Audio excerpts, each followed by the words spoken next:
What a difference a week makes in rugby league world. It's Footy and Frothies, Daggy, Barney and Danaan all here to talk about a wacky week of footy, some form reversals, some exciting finishes and some slaughters, a bit of everything. Danaan's pleasantly pickled already. What's happening, mate? I'm doing well. Thanks for having me on again, guys. And Barney, how are you? Pleasure's all ours, Danaan. He's just really happy about Grandma absolutely killing it in the tipping comp, I think. Shout out to Non. It's on top of the PCTC tipping.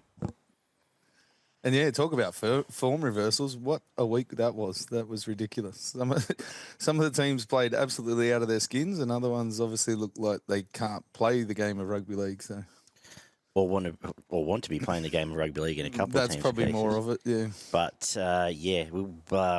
there's not a heap of news. The biggest thing is that the Cheese has officially joined South effective immediately for 2 years. So we'll move there for his resumption. I think he's back in training, but there's still a bit of rehab for his full contact. No surprises he wasn't going to end up at the Rabbitohs, but he wanted to stay in Sydney, and he did. I guess it's a win-win for both parties. Mamazelis is playing well. I suppose he ends up going back to his small forward role, really. Isn't it the best we've seen of him over the past few years, Barn? Yeah, absolutely. I believe so, but risky coming off an ACL to go straight back into the middle of the field and taking those charges that he was doing down in Melbourne. It'd be interesting to see how that plays out. Any thoughts, Dan? Is it immediate? I thought it was next season.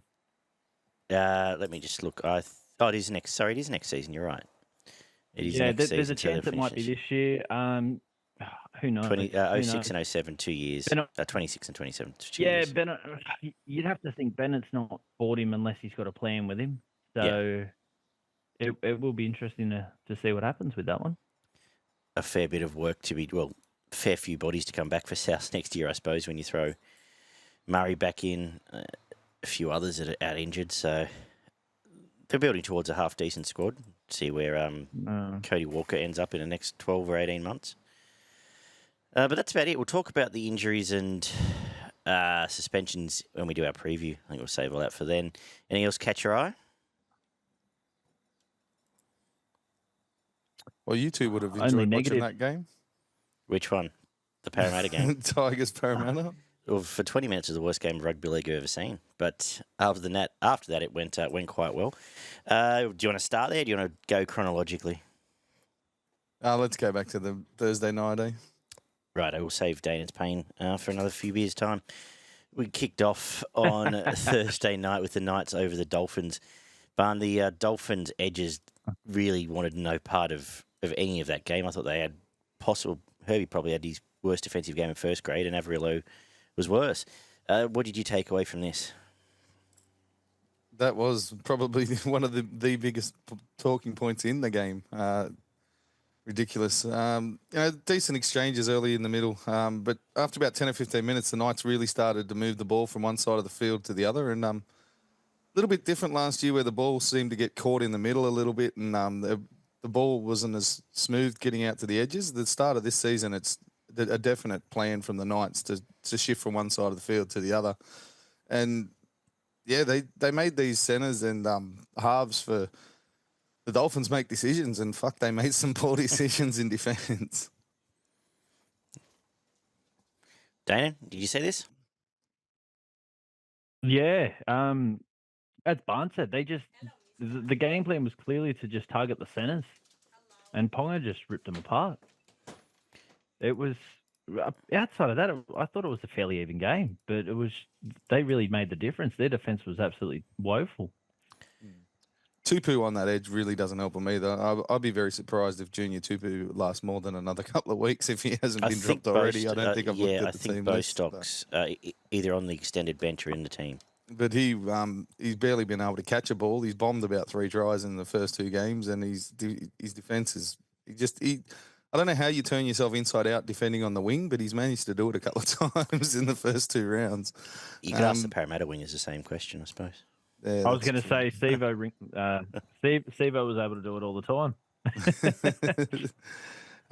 The overturned try did, I think, really popped their sort of balloon. The Dolphins were sort of still in the game, and at that point, and Nicarima goes through, and it's just a lazy. The bloke who played the ball got lazy there. I think it was Kafusi, and he's just sort of wandering around in the ruck, which obviously had that try overturned. And I don't think he played the ball. I think he was like a decoy or something for the play before and just never got Yeah, back. he was standing. He was standing in the line. That's even worse, isn't it? Yeah. It was what do they call it? Yeah, It was it is. downtown or whatever they call it. From one of now. your forward leaders, and then it was 4 tackles later. I think Newcastle go and score their second try over in that edge again, running at Avarillo and Tupu, and it was pretty much a carve up after that. The Dolphins' discipline was really poor. The amount of just ruck infringements and penalties they gave away in that sort of 20-minute stretch where the game went from being sort of in the balance while they were behind, they were still in the balance, and it just got blown out of the water in that 20-minute, half an hour period, and they did not help themselves at all. We were quite bullish on Redcliffe not finishing in the bottom 4 this year. These first 2 weeks, have you revisited any of those thoughts, you gentlemen? I definitely have. The line speed from the Dolphins in both games has been deplorable.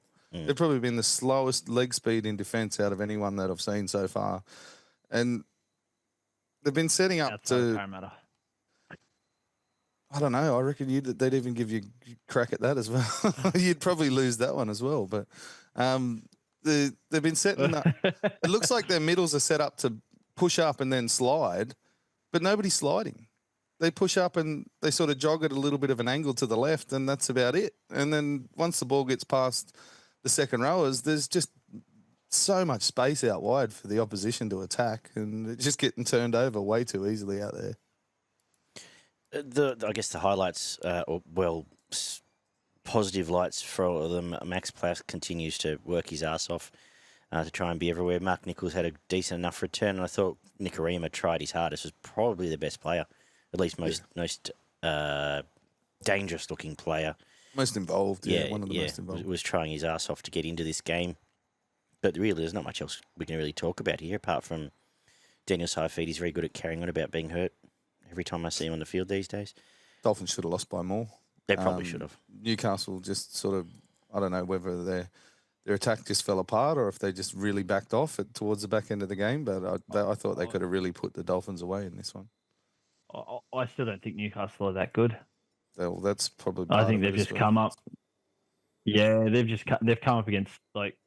You could argue Tigers probably should have won if they didn't miss the 50 tackles, and they've played the Dolphins. That's what I mean. Yeah. That said, for what they've played against, they've got attack all over the field. They've got so much strike everywhere. Fletcher Sharp's been great. Dylan Lucas, unfortunately, I think he's picked up a hamstring injury this afternoon, but he has a lot of footwork, and he looks dangerous every time he runs the ball. Kaipi's Paul's much more involved than we saw him the back end of last year, and Pong is just everywhere. Pong has probably been the best player in the NRL in his first 2 rounds. To Danan's point, I think probably the opposition's covered up a bit of their... Like they've given away some costly errors in attack, where better teams would have made them pay for it, and they haven't. So, you could argue last week if Appy and Buller play, Tigers probably win that game by 6 or 8 at least. But maybe more. Yeah, definitely.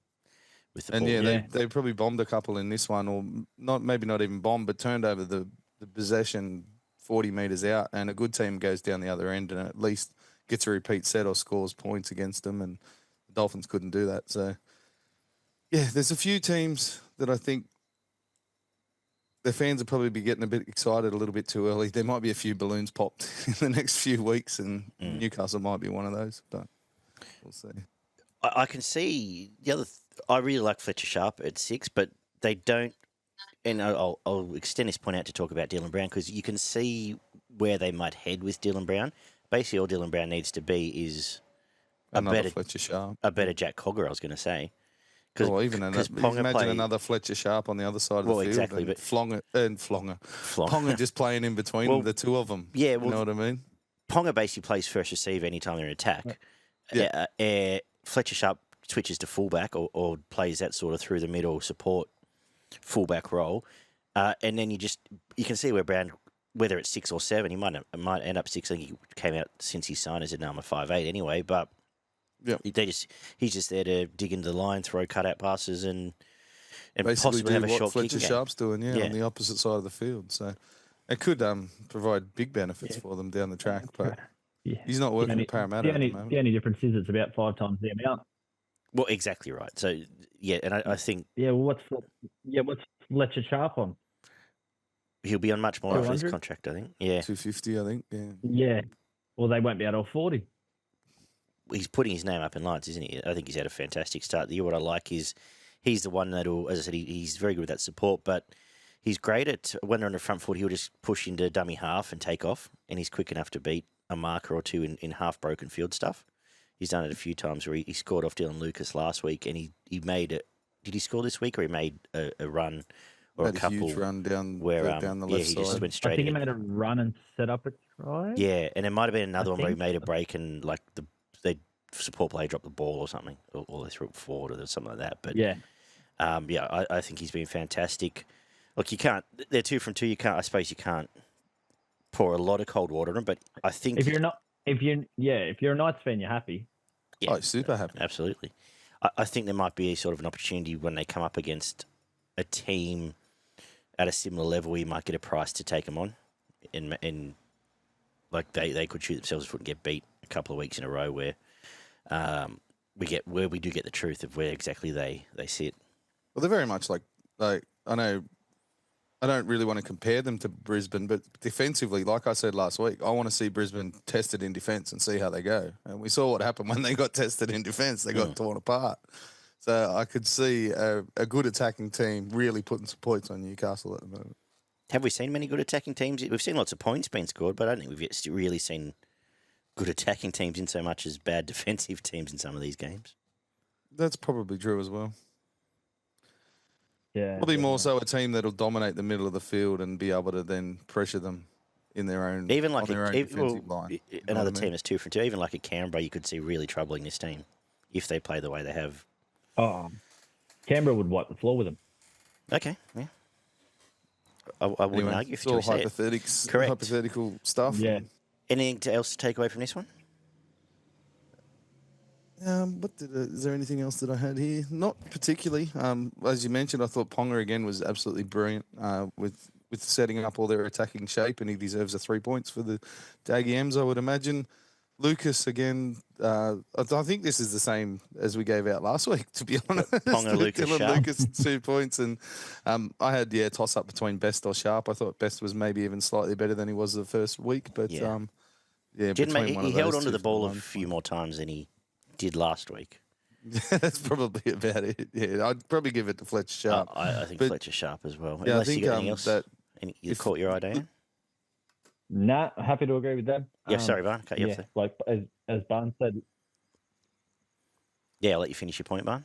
I was just going to say, if Lucas is injured for more than a couple of weeks, I think that could be a big hole that they're going to struggle to fill that hole. Throw in, they've lost. I think they've lost Leo Thompson, and they've lost.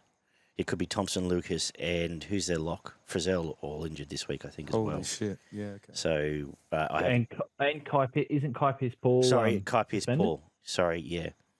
Kai Pierce-Paul's out for the high shot. So Adam Elliott's starting this week, which is we'll get to the preview obviously, but suddenly that looks very thin. Luckily, they got the Titans. Yeah. This week. Yeah. Anyway. 36-16. The Warriors bounced back as well. They resurrected their ship after Vegas to beat Manly, who looked a little lost at times. It wasn't Tom Turbo's best game, injury aside as well, but I think he had 4 or 5 errors along the way. I was going to say, he made 4 or 5 mistakes before he got hurt. So he didn't cover himself in glory before he went off the field, but we saw an up-tempo, high-energy, physical Warriors team, which is what we'd seen in the trials. Danaan, did you see much of this game? Yeah, it was. I was in complete shock with this one. I was not so much because of Manly tearing apart the Cowboys the week before, but it was more the fact I was expecting the Warriors Vegas hangover, and it just didn't happen. They might have got a pre-hangover. They've just come good in Vegas, but Yeah, no, they didn't. What was your highlights here for Danaan? Did you see much? Oh, yeah. Did you have an opinion of some of the performances? It's Wade Egan. When he actually gets through a game without a HIA, is a really good hooker. I was thinking about this today with how the Cowboys are going. We haven't seen Reece Robson at all in 2 rounds. He could really if he stays fit, he could really put his name on the table for Origin, depending how Appy goes, I suppose, as well. But I said it last year before he missed half the year that I thought last year might have been his year for it, but maybe this is it. Yeah, when the Warriors are on the front foot, he's very destructive getting out of that hooker position and getting in behind the ruck. He causes all sorts of torment for him on the back of a fast play the ball. The only issue for mine would be his service behind a slow play the ball. He's not always sort of hitting the mark with that pass off the ground when they're on the back foot. But when they're up and running, he's more than dynamic and it causes a whole heap of problems. I suppose Connor Watson's lurking as well, isn't he? What about, Barn, your thoughts on the game? Well, obviously, Manly looked $1 million in the first 5 or 10 minutes. They went with that early shift that they like to do and got down the edges with Saab and the pace and broke the Warriors open. And you just sort of thought, oh, okay, is this going to be the same as what we copped in round 0 or round 1, whatever you want to call it, over in Vegas? And the Warriors just turned up the tempo through the middle of the field. And I don't understand. Manly's got such a big forward pack, but they were outgunned in this one, I thought, quite comprehensively towards the sort of back end of the first half and the start of the second half. So, it was really interesting the way that Manly's defence wasn't able to hold the middle of the field against the Warriors once they got up and moving. I think that was part of the biggest letdown of the weekend. The fact that their forwards were so dominant that first week, and then they just weren't against the Warriors side, whose forwards were so poor in round 1. We probably should have seen this. Takiaho didn't. Yeah. Yeah, Takiaho didn't play. He was out, and he started that first week. So he kind of laid a platform, and then the interchange bench went on with it against the Cowboys. But yeah. If we thought about this a bit more, we probably could have seen that coming, because if you think back to last year, how many games would Manly put a performance like that and then their forwards not turn up the next week? And this week without Takiaho, 100%. This was last year's forward pack. Literally last year's forward pack. Oh. And we probably should have seen that one coming. But same with the Warriors, though. That is true. How often we said that with the Warriors? You know, they've got a great forward pack, and when they put it together, they can do things like they did on the weekend. But on another day, Manly do win that by 20, 30 points. It wasn't even just the middle of the field. They got burnt pretty badly on the edges. Their second rowers and halves were not able to handle the changes of angles that you saw out of the likes of Tuivasa-Sheck, Tane Tuapiki, Nikarima. They really carved those guys up and left them standing flat-footed a few times for tries. Yeah, absolutely. The football. Well, if you think back, there's 4 of their tries was almost single-handed footwork, really. RTS, Metcalf, and the rest were the forward crash plays. What point did Turbo get injured? TT. Yeah. Sorry, Danny? Yeah. What point did Turbo actually get injured? Because he was in everything for felt like the first 15, and then he disappeared but didn't go off till the second half. Yeah, he played. I think he played 55 or 60 minutes. Yeah, he played to about the 60th minute. Yeah, 66. But he wasn't. Yeah, really wasn't involved after about half an hour of the game. He had 4 minutes because I did the video for it. I think he had 4 errors in the first 20 minutes.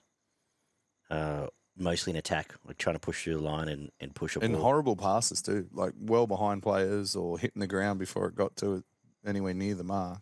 Yeah. What Well, I think we've covered it off pretty well. It was the one thing that bugged me in this game was like you see the crackdown on this roll the ball, right? Mm-hmm. Which comes and goes in games, and sometimes it's picked up 4 times in one game and not picked up at all. But the Warriors for 50% of this game were in front of the kicker, just about every fucking time they kick the ball. And you don't see it penalised anymore. I don't know what it is. As long as you're not in front of the play the ball. But how's that the fucking rule? So as long as you're not in, so it's as long as you're not in front of the play the ball and get within 10 metres. Yeah.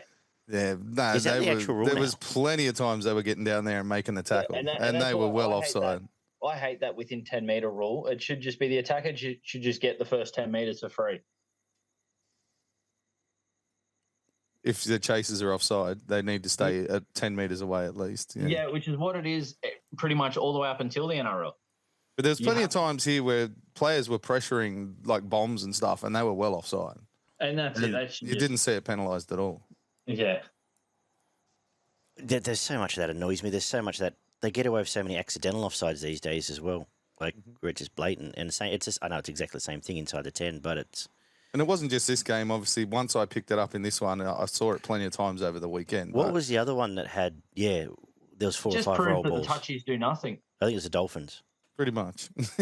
Yeah, except for outside of Casey Badger screaming at guys to stand square at marker in the middle of the field, you don't know a touchy's involved in the game. Yeah, I'd like to see them concentrate more on that. I think you get a hell of a lot more advantage being offside chasing a kick than you do for rolling a play the ball. 100% you do. Yeah, at the end of the day, what does the roll of play the ball mean to anyone? There's no advantage to be gained from it. 0.2 of a second in the play the ball. Yeah, exactly. It's so small of an advantage.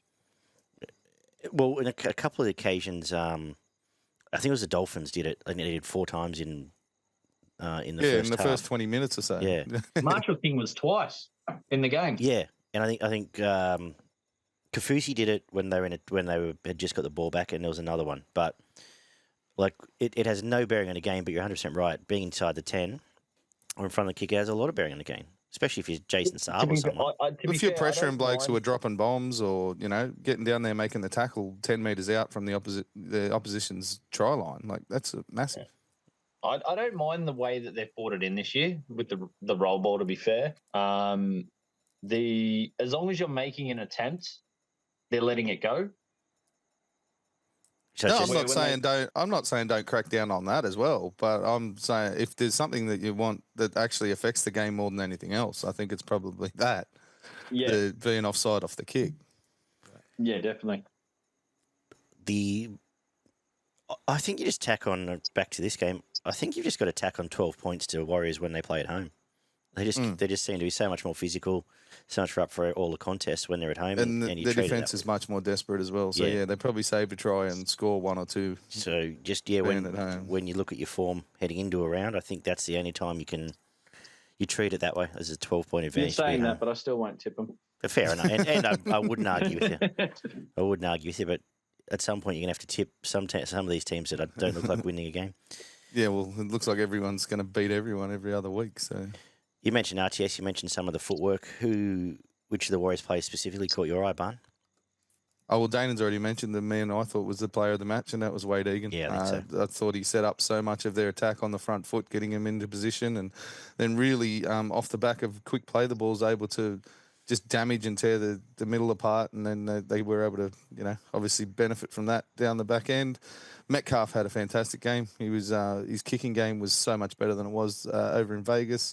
He controlled the ball quite well. Stats were probably flat at a fraction with the try and a few, poor defensive reads more than putting guys through the line. But, him for me with the 2 points. And then I either had RTS or Fisher Harris, I thought had a ball terror of a game.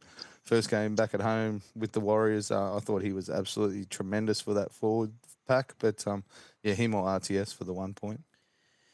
I'm fine with... Actually, Fisher Harris, I had RTS for 1, but I agree with that. Anything else for you, Dan?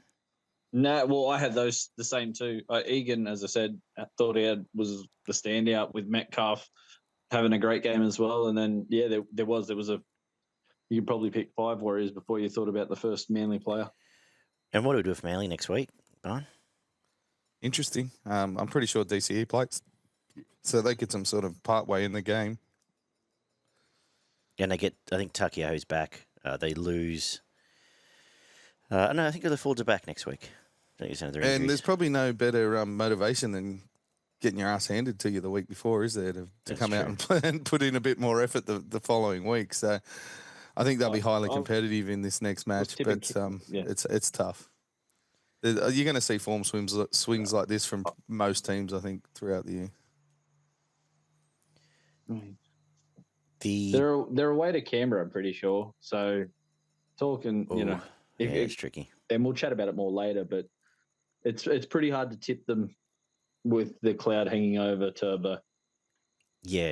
And I've seen he's 50-50, and I would assume when you're 50-50, you don't risk that bloke. Especially with the bloke who's missed, two out of the last 3 seasons, pretty much. And they've got options. They've got Cool, they've got Hopewade, they've got Lehigh. Garrick. Lehigh Hopoate's amazing fullback. Yeah. Any other club he probably is, apart from maybe, the ones that have like the top 2-3 fullbacks in the game, he probably is their fullback. He's starting at probably 12 teams, Yeah. Very interesting when we get to our preview. Friday night main event saw the upset of the year to date as the Roosters 38 defeated the Penrith Panthers 32. Is this the first? I think it's the first time they've conceded 38 points in 3 or 4 years. There was a game. Was a year they might have got towed up close to Origin and nearly got to the 50, but didn't. Like it was like 40 something. And anyway. 38, 32. Yeah, I think you're right. I think it was like the Dragons or somebody. Yeah. Ridiculous. I think the big one they've been saying is they're averaging 30 points against in the first 2 rounds, which when was the last time you remember Penrith averaging 30 points against? Took to around 7. Wow. I think it was around 7 last year at that they had the same amount of points scored against them as what they've had after 2 rounds. It was pretty much try for try. What did you make of this game, Barn? Troubling thing for mine was Penrith. A lot of Penrith's points came off kicks. You didn't see them break down the Roosters' defence the way that the Roosters really pulled Penrith's defence apart, especially targeting these younger centres and wingers, and that was the big bearing of the game. Marky Mark was absolutely fantastic. He was physical. He really physically dominated his opposite number out in that position. Teddy was running that angle, not quite to the sideline, but he was actually running a little bit straighter on that same sort of angle and causing all sorts of problems back through the middle with support players dropping underneath. And pretty much every one of their forward pack aimed up in this game, which is obviously Penrith's big thing going forward now. You've won 4 in a row, so every forward pack's coming out to test themselves against you week after week. And my big takeaway from Penrith was, why the fuck were they playing one-out football? They haven't played one-out football for 7 years. No. There was a massive part of this game where it was one pass off the ruck and one guy just running on his own with no support whatsoever. And it's just the easiest way to defend anyone. We've said it for years now that sooner or later they're going to miss players that have gone elsewhere. I think they're massively missing their leader in Fisher Harris in the forwards. But Luai and his unpredictability, I think, was underestimated. Everyone, Cleary runs the ship, but if it's not working, Luai just randomly popping up and doing something, they don't have that at the moment when they are struggling. I'd agree with that. And even, it's probably we need to see more from Mitch Kenny. He's been fantastic for them for those couple of years when you've got 2 or 3 points of attack, but now they can very much rush Cleary, very much rush Edwards, and that's it. Kenny's always been very straight up and down, though. He's a super strong defender. But that's he's what I'm saying. I've got no knock on him, but the way he's played has been fine when they've had 3 or 4 other points of attack, but now they don't have that. Yeah, but how often... he's a system player. You don't see him, I'll get to it later because it's something I want to point out later on in the round, but you don't see him throwing a pass to bring people onto the ball. No. It's straight on their chest or, just popped slightly just in front of them. Unless they're right on the line and he's hitting blokes into a gap, then he's passing probably a little bit more crisp. But most of the time it's just get the ball to the person who wants it. Yeah. He's like your perfect under not about 13. trying to control the ruck, realistically. Yeah. He's like your perfect under 13s, under 14s hooker. Your job is to nail your pass and make your tackles. Yeah. Clear the marker, get the pass wide enough that first receiver's not running into a marker. I think Blaze is probably the hope coming back from reserve grade. He's got a bit of that unpredictability, footwork and pace on him that Cole just doesn't have. Cole's basically another 7. Yeah. And probably playing a little bit out of position at the moment. But yeah. Just adds, a little bit of structure on the other side of the field, whatever side Cleary decides he's going to pop up on. But Dane Laurie's probably as close as they've got to like a Luai type. yes, yeah. And that's I'd agree with that. their bit of hope this week. The fact that he is in. Yeah. Adds a little bit of unpredictability at fullback, though, under the high ball. I'm not sure he's the greatest under the high ball that you've ever seen. So What's our expect him thought to on be the Roosters, tested though? there. But What's the thought on what? Sorry. The Roosters. Yeah, well, that's let's get to them. ridiculous. What was that? Like, where did that come from? It came from Connor Watson and Tedesco, and they were the two that we earmarked in the first round. And Watson really did the best he could in round one, and again in round two. He was phenomenal in this game of football. But Teddy wasn't able to take advantage of anybody on the opposition, whereas they went in pairs.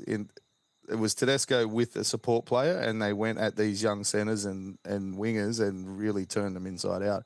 I don't think I've ever seen Targo and Alamotti turned around like that against anyone. Which it's another takeaway, and I don't want to keep talking about the Panthers, but I thought Toto, I know it was his first game back for the year, but I thought he was arguably one of his worst performances from what we expect of him. Yeah, outside of that stupid try that he managed to conjure up in the corner. That's it, yeah. That little kick and run through and somehow managed to get the ball on the ground. Yeah, he did. He dropped quite a few balls, actually, that pretty much hit him on the chest as well, which is very unexpected out of Brian Toto. Yeah, and that's, I think that was a big part of it too. Like he's normally a 200+ meter. I don't know exactly what he ended up getting, but they seem to lack that his first hit up every 128 metres. Yeah. Which is good for most wingers. But Which is good for most, we're saying it's bad from Brian. But that's it. But it's something that Panthers have built their game around, that he hits 200 metres a game. The only caveat I'd give is the first sort of 3 rounds of every year, even the years that Penrith won, there's been 1 or 2 games where they have not looked that good. Well, Parramatta or someone usually knock them off early in the year. Case McLean, 136 metres, I believe he's on the chopping block this week. Tom Jenkins is likely to come back in. Okay. But has been named. When you mentioned business meters, but you think Taruva used to be good for 180 plus as well.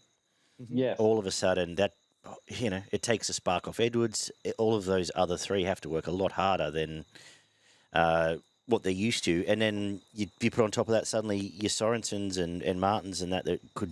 And your front rowers that could just work from the 50 metres forward now have to get back in and pig it out where they haven't had to for a couple of years.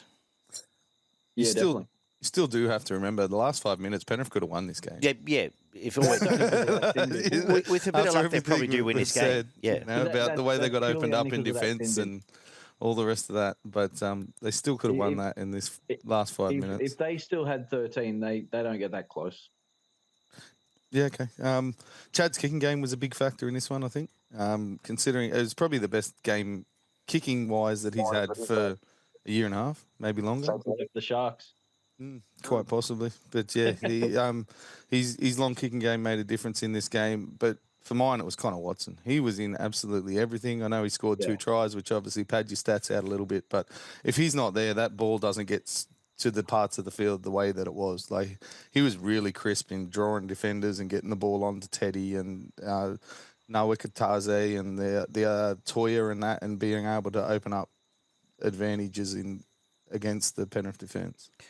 Toya looked likely again. He didn't, just stats-wise, there's 44 post-contact metres, no line breaks on paper. I thought he made a couple, but both those centres look like fines. Mark, you already mentioned, but they've got some great signs.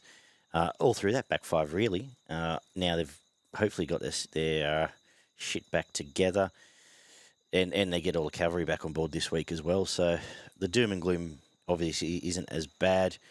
I just think the more this happens to Penrith, you can feel the aura chipping away. I thought even against the Sharks had scored 30 as well, as you said.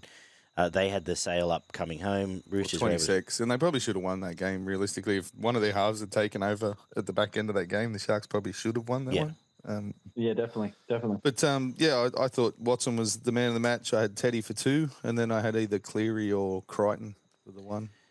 I'm fine with either that or Marky Mark for one. But Crichton, we didn't mention Crichton, but he was very good again. Just causes so many problems. I was just about to mention. I was actually just about to mention Crichton. Just having a look over at some of the numbers and that, like few offloads that were just big within the game. Hardly missed a tackle. Big meters. Kind of what was expected.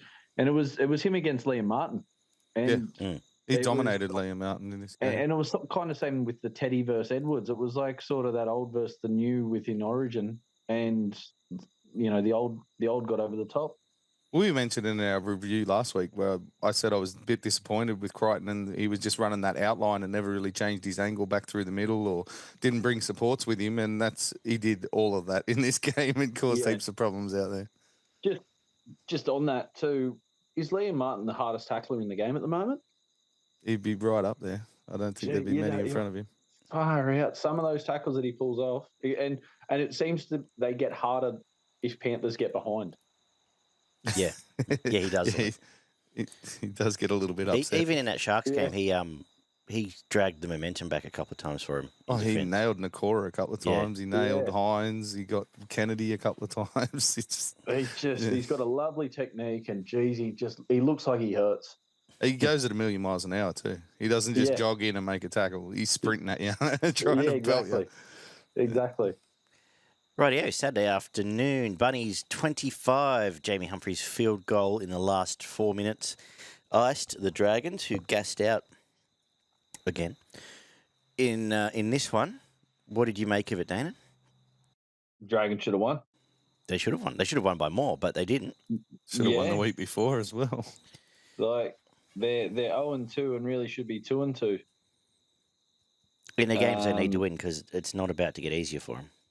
No, and that's the problem. That they were their gimme games. Yeah. And they've lost both of them. They're probably in a bit of trouble.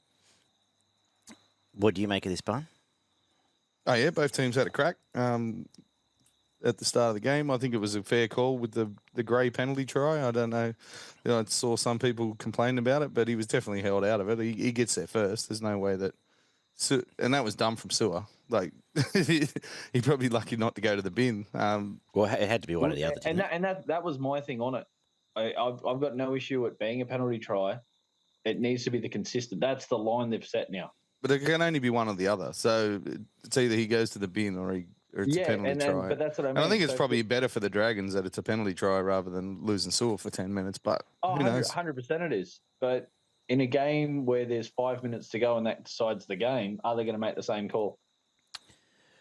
No, they're probably going to send somebody to the bin for 10 minutes. Exactly. Yeah. And that's my point on the whole thing. No, that's fair enough.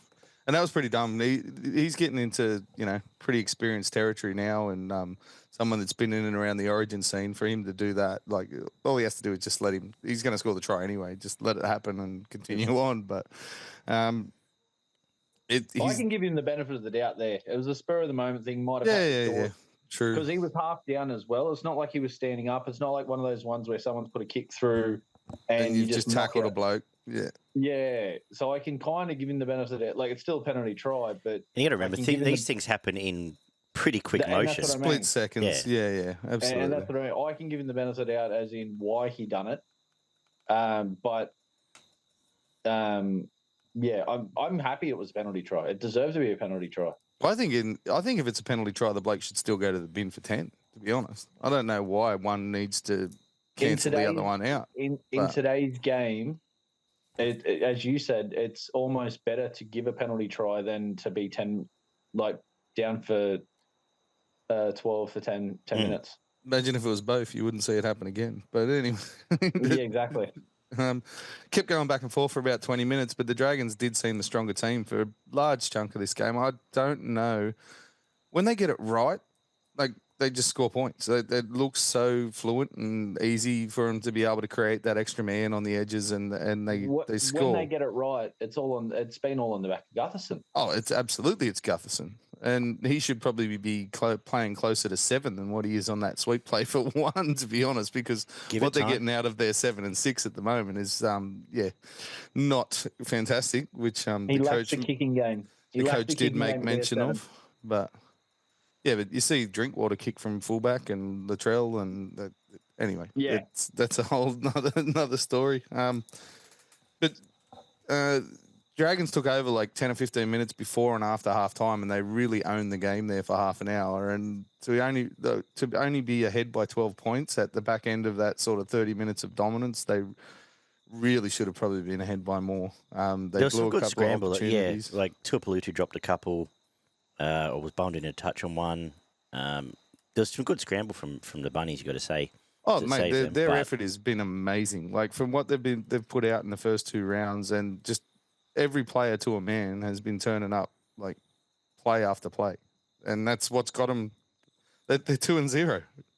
Yeah. And they should have lost both of those games, but they didn't because they kept turning exactly. up for each other, and they kept kept competing on every play.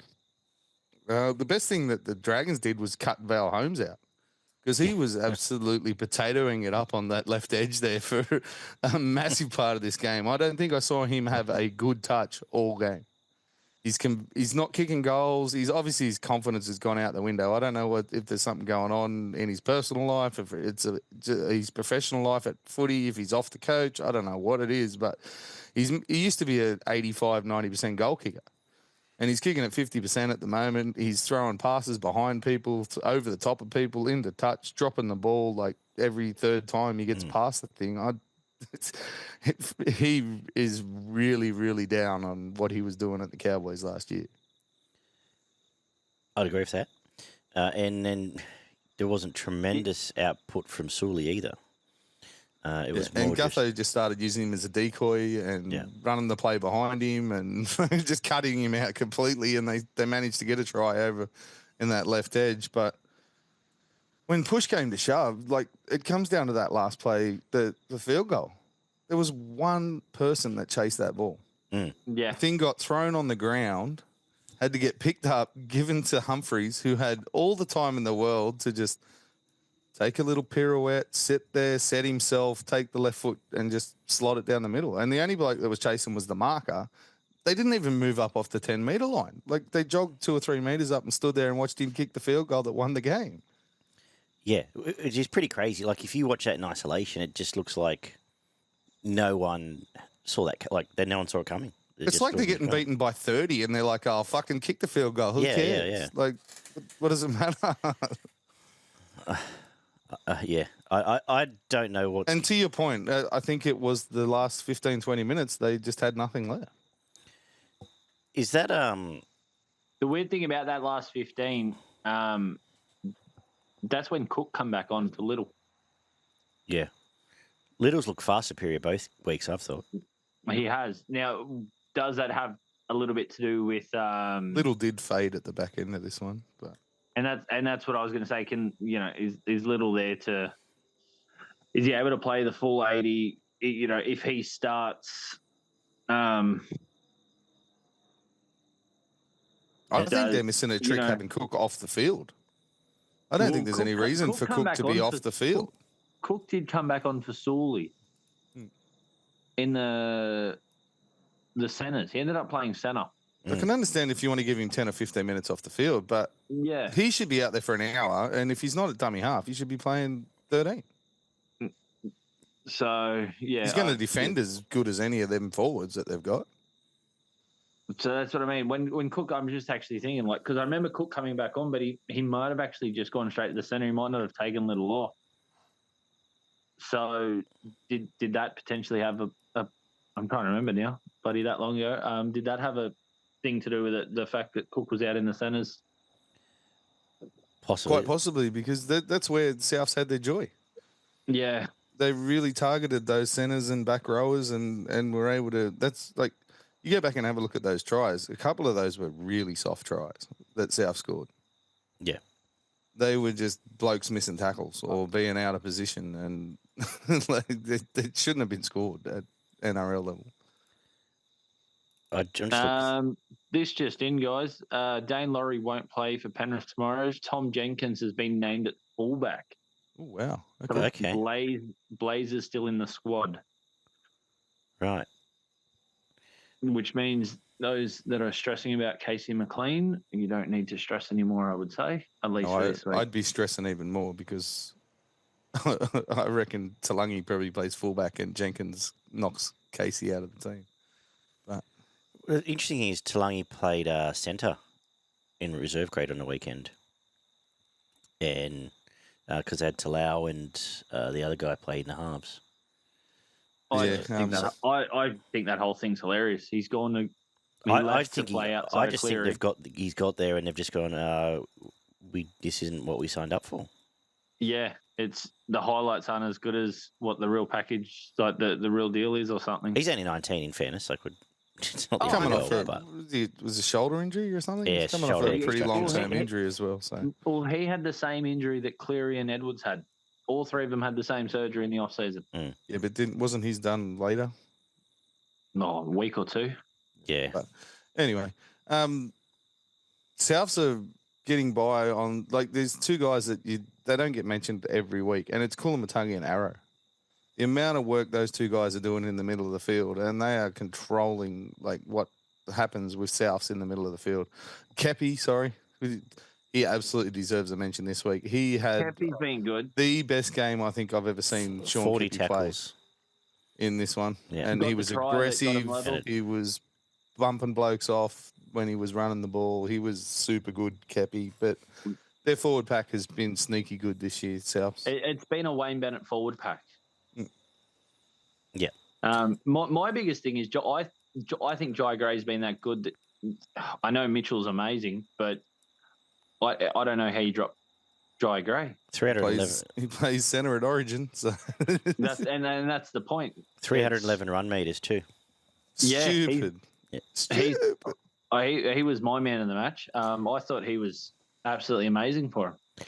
Here's the thing: in 6 weeks' time, if they're 5-3, and Joe Gray's putting out these numbers every In week, 6 weeks' time, that's impressive. 6 weeks now will be 8 games. In their That's 5. what I mean. Oh, all right. If they're 5-3, that's impressive. Yeah. Yeah. But then if you look at it and go, right, well, we can leave Jai Gray there and just move out Bentley Harpy for Latrell Mitchell in the centres, doesn't it? Well, It's they've just bought no-brainer. Ravalawa. They signed Ravalawa did on too. one. But they've only bought him in, I'm pretty sure, for the fact that they've got so many injuries in the back line. Yeah. The only thing that Gray doesn't give you is that ball playing 20 metres out in attack. But that's easy enough to have Latrell play centre, and then when Float we're in in. the reds, Yeah. when we're in the red zone, Float. Gray goes to centre and Latrell goes to fullback. But Yeah. Obviously there's smarter blokes than me coaching that football team. So I agree with you. I had Gray as the man of the match with 3 points. They don't get anywhere near where they got to at the end of the day without him and the way he brought the ball back. That little bloke is absolutely fearless. He doesn't care who the hell he's running at. No. I can't wait till he plays Penrith and he just runs it straight at Liam Martin because that's going to be interesting. Well, and that's what I was saying. That's why to be impressive. They've got their run of games: Sharks, Panthers, Roosters, Cowboys, Dogs, Storm in that next 6.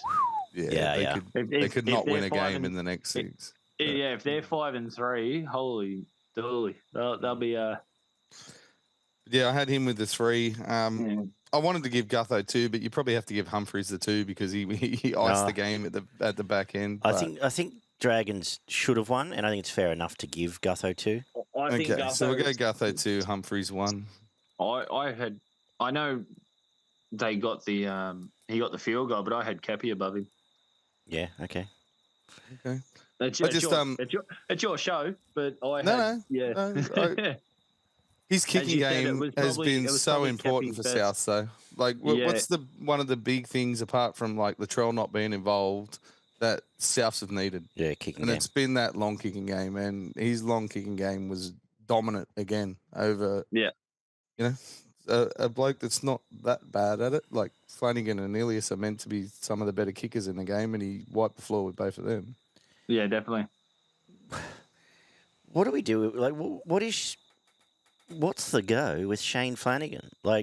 He comes out and wants to throw someone under the bus every week. He doesn't like taking a lot of responsibility. I think he should have thrown his son under the bus before he threw Ilias under the bus. And he never seems to be held too accountable because his best mate's all the media. Ilias is the halfback, and they didn't take the field goal. Was that his big It's a gripe? Yeah, that was his big point. Right. And he missed that one-on-one on the line, which gave him their last try as well. And Flanagan did get a double. Yeah, well, a bit lucky. Yeah, but For both he's not of going to have a go at his son after No. Flanagan Well, got a double and yeah. Ilias doesn't take control when you're 20 metres out for a field goal. But these were two games that most people had banked on them winning to be any hope, and they've dropped them. Yeah. So they've gone from 8th to 10th to Yeah. 12th to 16th, sort of. In a heartbeat, really. And I don't know how they give it. And they shouldn't have gassed out in either of those games. No.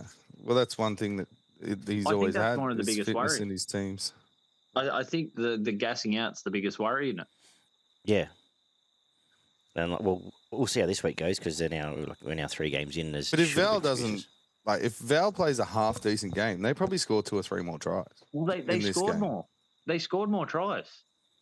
Yeah, but they probably score another 2 if Val just doesn't throw the ball over the sideline and drop the fucking thing constantly. And that's the thing. As you said, Val's off, not just in his game, like his goal kicking, everything. It's Well, he just kicked off. 2 out of 5, so he kicks one of those, they win. That's true. Exactly. I suppose you're not going to throw your star player, your star recruit under the bus just yet, are you? But Not just yet. No, he's best mates from when they used to play at the Sharks, so he's not going to throw him under the bus He's at a all. fucking awesome player, man. But Yeah, he's been yeah. completely off his game these first 2 rounds. yeah, another week like that, like they've got a 85% kicker in Flanagan there as well, True. Yeah. if they need him. And I think as the Dragons play, it's probably the worst time to have a bye because they're just going to get pumped. Yeah, That's you're right. running sandhills Yeah. for fucking Yeah, 5 out of the I next think- 8 days. Yeah, Isn't that what he if said? they're He 2-0, said the next 12 days aren't going to be fun for these fuckers. So Yeah. There at you the go. press conference. You won't want to be one of my players for the next Yeah. week. Yeah, good. Anyway, I speaking wonder how of, many sickies you got fucking Monday morning. we'll refer that one to the RLPA. And we'll move on to this game, 36-12 Sharks over the Cowboys. This probably should have been 66-12. Probably. But look, they got there in the end. I don't think Sharks should have won this by a lot They were more. never in doubt. But they're the same fucking shit. Just stupidity, drop balls, dumb penalties, fucking... I think it gives The an same thing idea we of said we need to exactly how clean up. bad the They need to Cowboys clean are. up. I think it gives an idea of exactly how bad the Cowboys are. Yeah. Because the Sharks against a good side were there for the taking. Would have been close, but yeah, they were there for the taking at different points. Like, yeah, you know, Like that first half hour, top- it could have been 20-0 straight away, and then there was that period where they just nothing Probably much should have happened. been 20-0. Yeah. And then it was like 10 minutes before half time that they just completely switched off. yeah. And then they switched off again when Purdue got sent to the bin. But And that was the thing. It was almost like the Sharks, and it it could be a mental thing. It could be that Vegas hangover that we've seen so often, like last year, that they'd got a bit ahead and then just sort of went, all right, with 2 or 3 tries up, whatever it was, let's just coast till half time. And against the better side, you really just can't do that. you look at the way Fitzgibbon's coached this team since he's come in. All he wants out of them is to roll through the middle and play completion footy and, pick up a try or 2 out in the edges. He doesn't want them putting on plays. He doesn't want them doing anything silly. That stuff starts to come back end of Origin, back end of the season. And it's been year after year after year. It's the same sort of thing. So you're not going to see the flashy play out of Cronulla for the first 10 weeks of this year. You're just going to see them compete in the middle and play. But you're not going to see them pull teams apart the way that you're going to see some other teams pull teams apart. Like they're just going to go back to It's hitting the core on a nice line and and and play find their centres. dominate the middle, Yeah. make your tackles, fucking try not to fuck up, even though they fuck up every second set of 6. But And that was the thing. That's more so exactly what you just said. It was they were doing the simple things, but they weren't doing them right.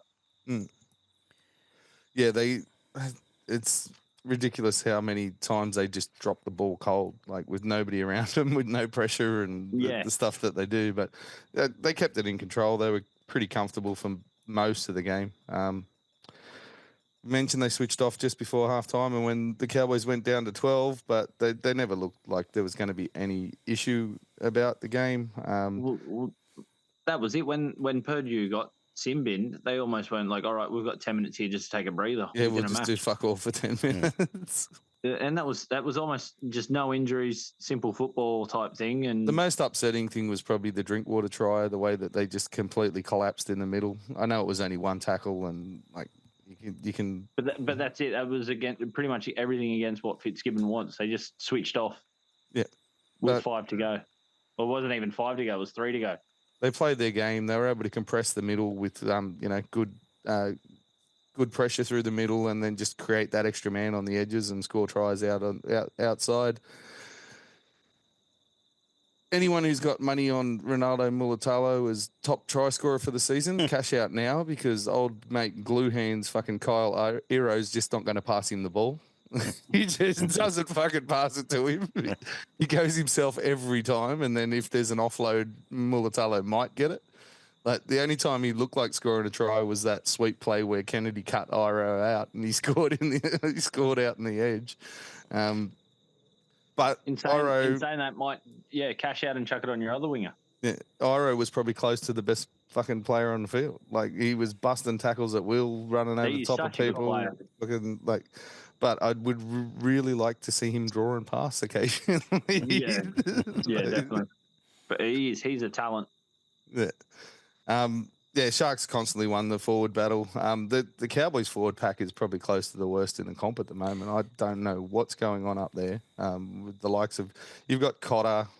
I suppose there's not a lot of blokes around him to assist him at the moment, but even he's off his game like a long way at the moment.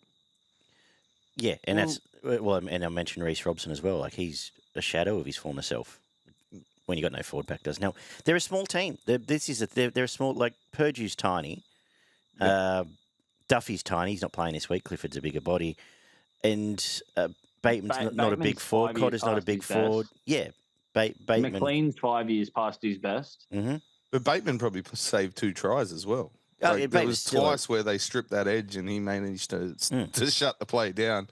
But their forwards just stink. Like when Cohen Hess is easily your best forward, there's probably something going on. But like, what other teams does Sam McIntyre play for? What other teams do these blokes? Edwards, Edwards, etc., etc. I mean, they might get a run at the Eels. They might get around the Eels, but like McIntyre was a bench player at the Tigers. You got your best forwards playing in reserve grade. Yeah, you got a pretty good reserve grade forward pack. Our New South Wales Cup team on the weekend probably does beat our NRL side. There's something going on there. Talangi does 3/5 of fuck all, 3 weeks of the month these days. Absolutely, he does. He only gets interested when he can see a gap in front of him. Yeah, but for a bloke that plays international rugby league and Origin football, he's just never involved. That's what I mean. There's still a side that's got 5 Origin players or something. Yeah, well, they're playing their way out of it at the moment. Absolutely.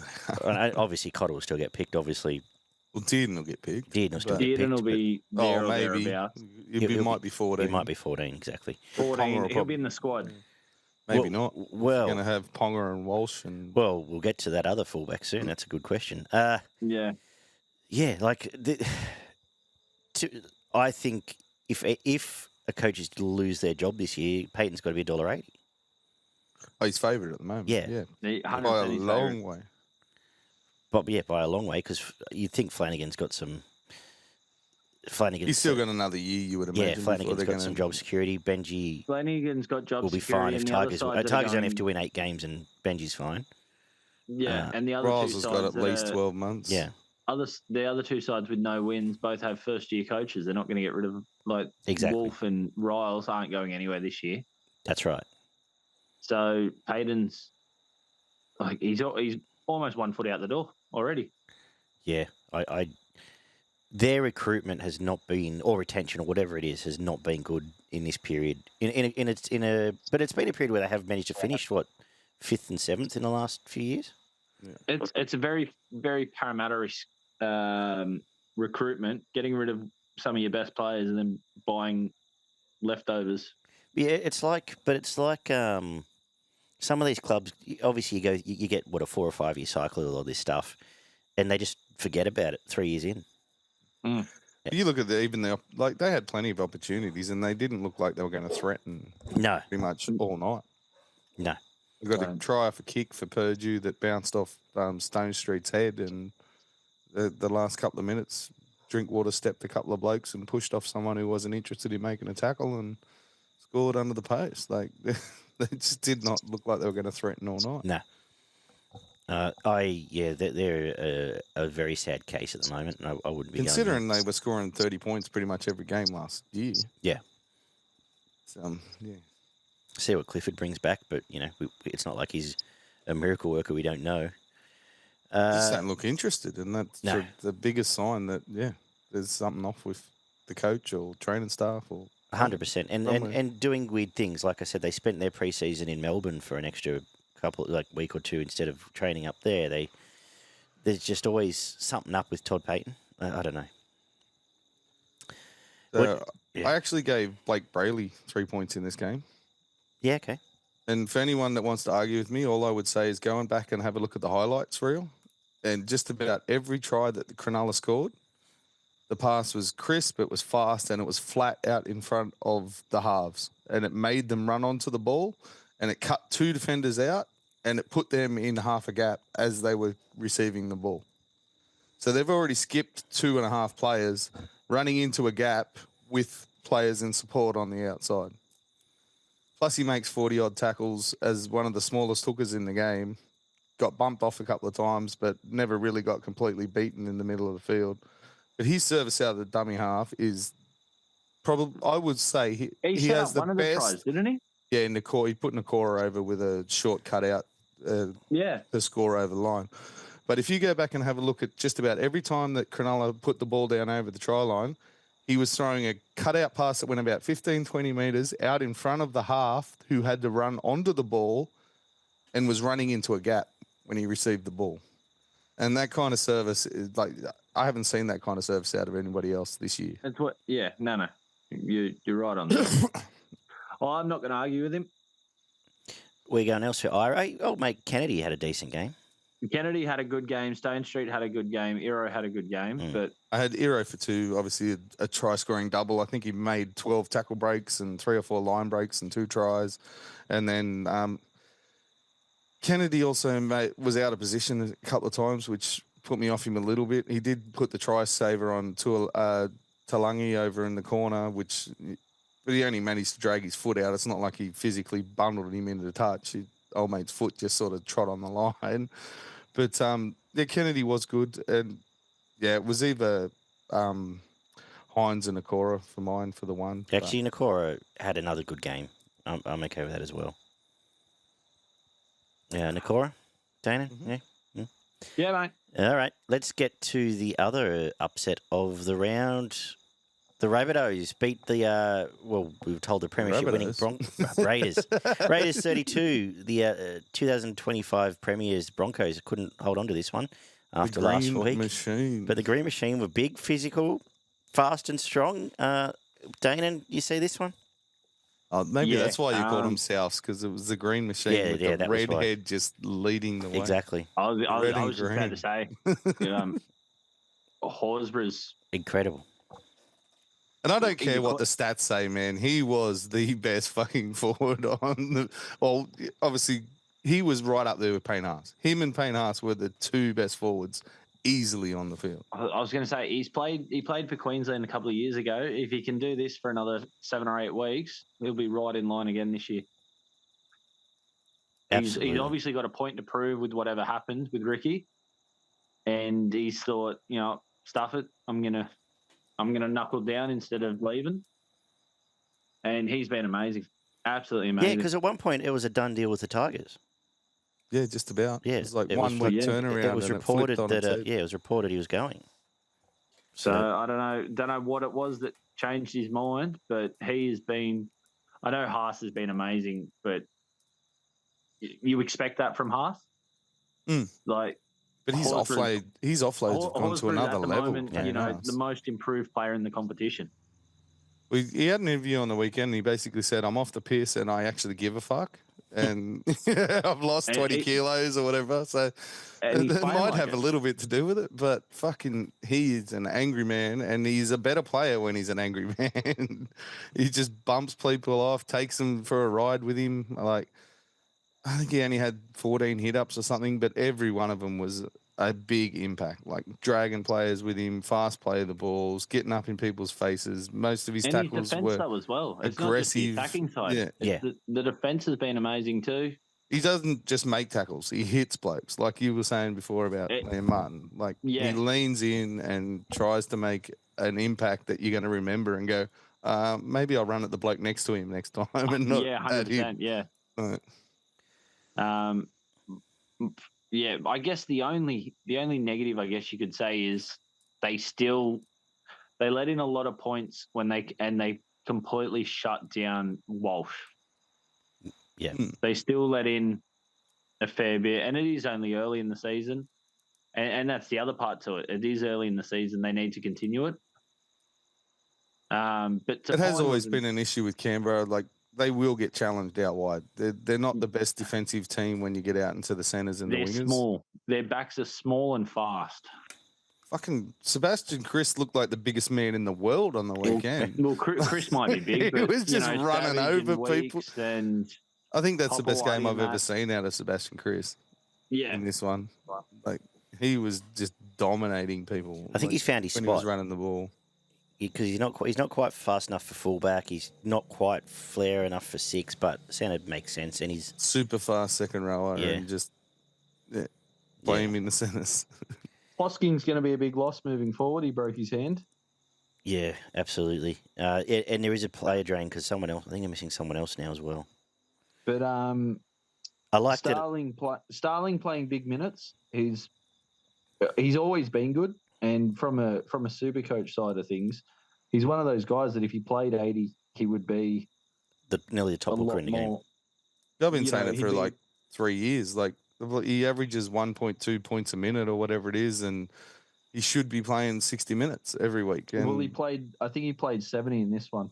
Yeah, I just think he hasn't. Obviously, he's had a lot going off the field and just hasn't been a great headspace for a couple of years. True. Yeah, 100%. There's a lot of incidents there in a row. That Matty Nichols, I think his debut was obviously good. To the 2 tries, I think kind of made people carry on a bit better than what it was. Mate, the 2 tries where he just ran at a fucking speed bump in old mate jet ski there. Yeah. It was the line he ran. And they were nice, yeah. Like, his defence was good too. He looks a likely type. He's big enough. A couple of times where he was defending blokes that are much faster than him and put footwork on him, and he was able to drag him down. Like he didn't get beaten on either shoulder for pretty much the entire night. So there's definitely a positive having him in that side. He definitely wasn't the best player on the field, but he was right up there in the top couple. Like the fact that he just bumped off Purdue and was aiming at Dearden and that on that edge, it probably flattered him a little bit. But he was, I thought he was fantastic. And with no Papali, Papali, he's the Papali, isn't he? He really stepped up as well. That was probably his best game in a couple of years. Papali'i. No, he's Papali. The other one's Papali. Yeah. I'm pretty sure. Yeah, what Adrian said. The other one that it's hardly ever mentioned, but Jamal Fogarty in his kicking game. Yes, we mention it every week. Do you listen to the show, Dana? I listen to. I can't believe that. But you're right. Just how integral he is to this team gets underplayed a bit. Because his kicking is and that's tremendous. My point. I know you guys mention it and that, but. And he's got a good flat cutout too. Like he's able to skip that guy on the outside and hit his centre and put him into a decent you read position. the post-match reports about this game, and everything was about Corey and the guy on debut and that, and almost nothing's mentioned of Fogarty and just how well. I think that was playing. because he probably didn't have to kick for the meters he normally does. Like he normally puts out 500, 600 meters kick meters because they're on the back foot and he's got to kick from his own end. But he was kicking from the 30 pretty much every time that they kicked in this game because Canberra were just powering through the field. Sometimes they were brilliant bombs and they were positioned fantastic. I mean. Sometimes they're the harder kicks because if you kick it dead, you get the 7 tackle set, or you kick that meter too far, and it's 20 meter restart. Yeah. Exactly, and where we all know he's got a long kicking game, and sometimes they're almost the easier games. Just boot the shit out of it. But when you're 30 meters out, to make sure that you're putting it in a corner, having it land in like that little 10-meter box, and then the chase is just backing it up. I think to your point about Hosking being out, is going to hurt because the amount of work that Hosking and Young got through in this game, they just worked and worked and worked for the entirety of the game, and they shut down a lot of stuff actually from that Brisbane were when Reece wasn't dropping the ball or throwing it fucking on the ground. They did shut down some good attacking opportunities that Ben Hunt and the centres and that had been providing for Brisbane. They were both fantastic. The leg speed for mine- I think Smithies will play second row. Yep. But the issue Nicholson is you look at their starts and bench then they really don't have much more on the bench. They'll call Mariota up. probably comes into 13. Yeah, Mariota, and there's the other one is Saul or someone. Sasagi, one of those blokes. Yeah, They'll Sasagi. Simi dust off. Sasagi, Yeah. but that's what I mean. So they'll all probably looking at it. It's more. It's those minutes, and can they keep backing it Yeah. up? And One of the biggest impressive points for mine is just the leg speed in defence. Like their defensive line moves faster than just about anybody at the moment. Like obviously it's going to be a hell of a job to keep that up for 26, 27 round. But the way that they're getting off their line and just giving no space or time for the opposition to be able to create anything on the outside edges because there's a flat line standing 3 meters away from you when you've got the ball. So, and that goes to what we're saying about Reece Walsh. They just shut him down as a result. Where are Brisbane at? Like suddenly their forward pack feels small and they really feel like they should be starting Pierre Kura. They really need to look at perhaps putting some size into that bench. Am I overreading that? Bloke? What's that? He's had 2 of the worst games out of any front and out of any forward in the comp in the first 2 weeks. Is he worse than Georgescu there on the wing? No, absolutely. No, On the back row, I should say. But he had I think it's only a matter of time. But this Carrigan at prop's not working. Yeah, he got 5,000 points in fucking Supercoach the first week. he did. That's Can't only wait to sell him because of a next week. try. Can't wait to sell him next Well, week. it was like 40-odd points in one play. And he got 12, I think, this week. So What do you do? 30 metres and 30 metres, 13 tackles, 4 misses. gone back to his standard, gone back Yeah. to the average. Exactly. You know, the best player in the field for them was Selwyn Cobbo. He's come back in absolutely. great form. Like he's got that swagger about him. Yeah. Whether he's fit, he obviously gets on a bit. He's got a fire under him that he didn't have under Kevy. But it comes and goes. Even Yeah, that's now, true. still. Like there's times where he's just sort of wandering around looking at people, fucking looking at the crowd, and then he gets something lit underneath him, and in the next 10 minutes he's the best player in the game. Yeah, but I thought he was easily their best player. Reynolds was Payne okay. Haas. Oh, sorry, Payne Haas. I should say Haas and Carrigan do what they do every week. Payne Haas was just destructive. I thought Carrigan got shut down a little bit. It was probably controlled a little bit, but Payne Haas, especially in that second stint when they were like when they did pile on because this scoreline flattered Brisbane. Yeah, They didn't deserve to get Yeah. as close as they did. Like they probably should have just been wiped off the park. But he was a big part of them being able to get on the front foot, offloads, and create balls shift into edges and opportunities. So Is the bloom off the rose for Brisbane, or you want to see him one more time? absolutely not. No, I don't think so at all. They just ran into a hot team. I think it could just be the wake-up call they need. As you said, Panthers have had some shit starts over the past few years and still come out fine. It's how they respond to it now. And they got a pretty good draw. They come out expecting to just walk through the game, and there was only 3 or 4 of them that actually stood up when they were challenged. So it's probably, I still think half of the season they're probably not going to be challenged. So they're going to be able to walk through half of those games just on the back of their fitness and that's size and probably skill. That's probably the biggest issue. Like you look at their next 2 games, Cowboys, Dolphins. Yeah. So yeah. they're going up against sides that aren't going to challenge them. Ideally, they'd want, a top side this week to be like, all right, let's fix these issues and show what we can do. Yeah, Payne Haas will beat those 2 by himself. And that's the thing. Like Exactly. the coach then now needs to target the next big game and go, I don't give a fuck what you do in the next 5 weeks when you beat up on the rest of them. This is the game where I need 17 of you blokes out there doing what we need you to do. Well, that's it. They can build into it quite nicely. Are you back in Canberra with faith going forward, or only in Canberra, or you think what you see is what you get for the time being? I think now I'm going to go the opposite with the Warriors. Okay. I think if I have any questions about the game, I'm going to back Canberra. You know they And turn up.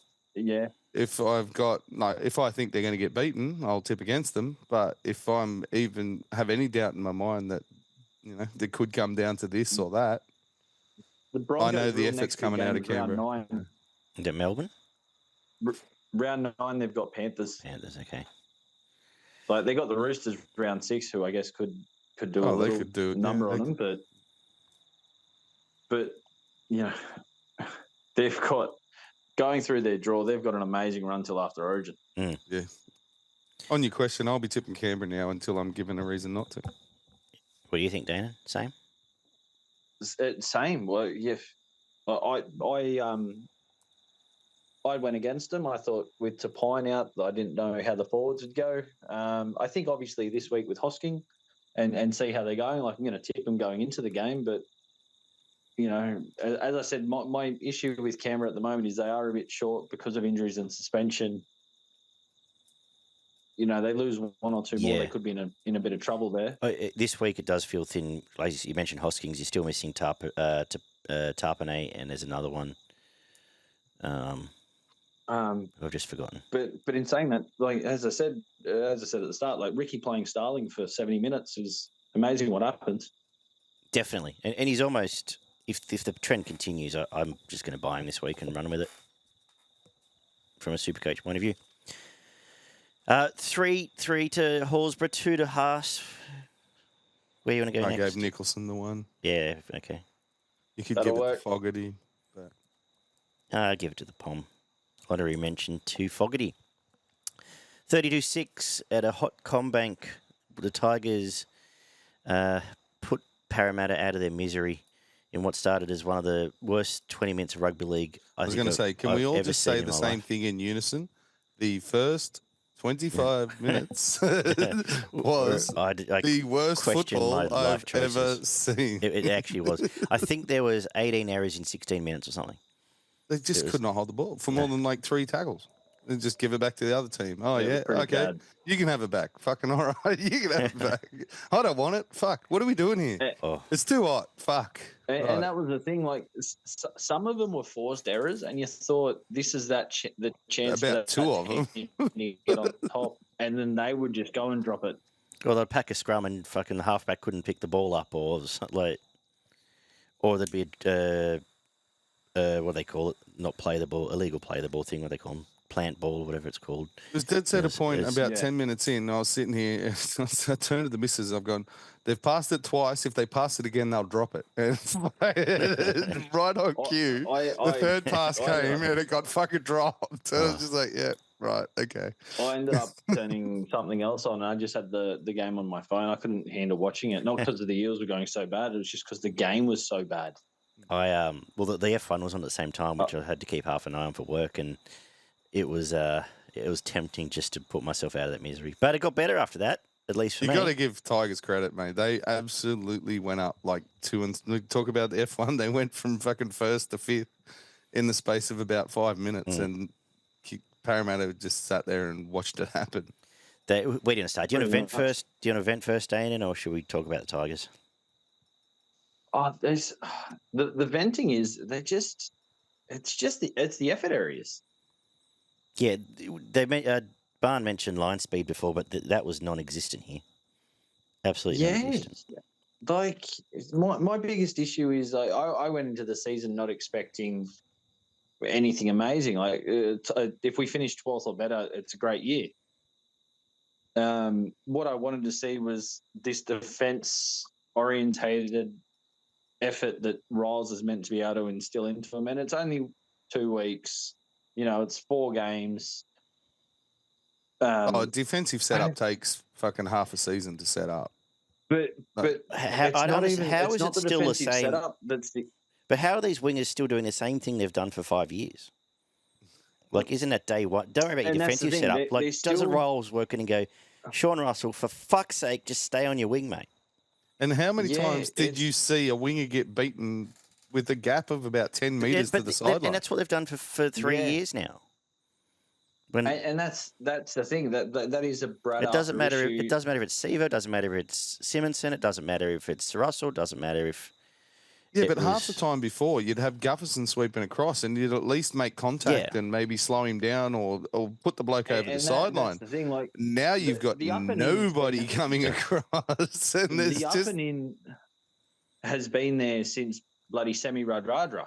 yeah, but it went out like, in like it's- the 90s, man. Like people stopped defending an up and in like 99, 2000. It's been 20-something years since teams defended like that.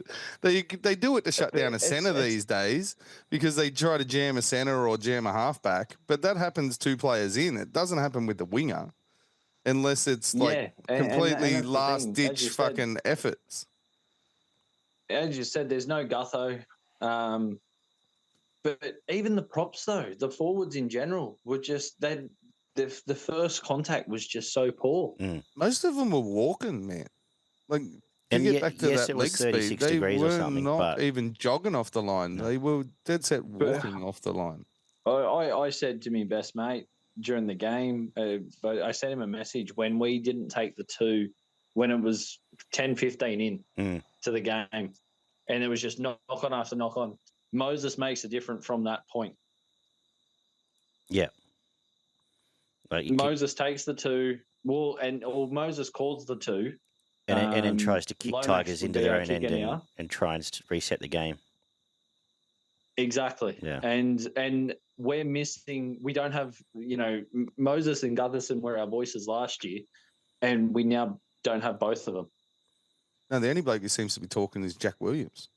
And he's come from a different outfit and is not part of the clique. So that's just fallen on deaf ears most of the time by the looks of it.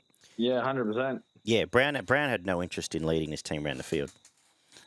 You can't say he had a bad No. like he just existed, and there were All obviously eyes on him. I'm doing while watching Brown play is laughing at Newcastle for spending 1.3 million on.